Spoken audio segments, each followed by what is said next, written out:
respeito da Fiusa, cara, a gente está muito feliz, está muito legal.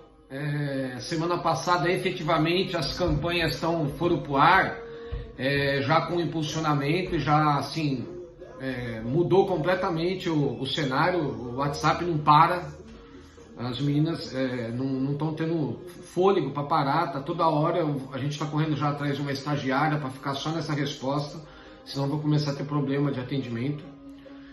Esse sábado foi o primeiro sábado que nós abrimos depois da pandemia, porque quando começou a pandemia, nós fizemos a opção de não abrir ao sábado, e aí esse sábado foi o primeiro que nós abrimos, depois de que começou.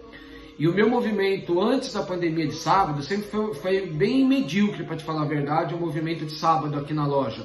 Por conta da minha região, o poder aquisitivo aqui é um pouquinho melhor tal, e o pessoal... Eu achava que não ia ter muito movimento de sábado. Só que com o trabalho da agência da internet, o nosso sábado bombou, cara. Foi o melhor sábado do ano, mesmo antes da pandemia.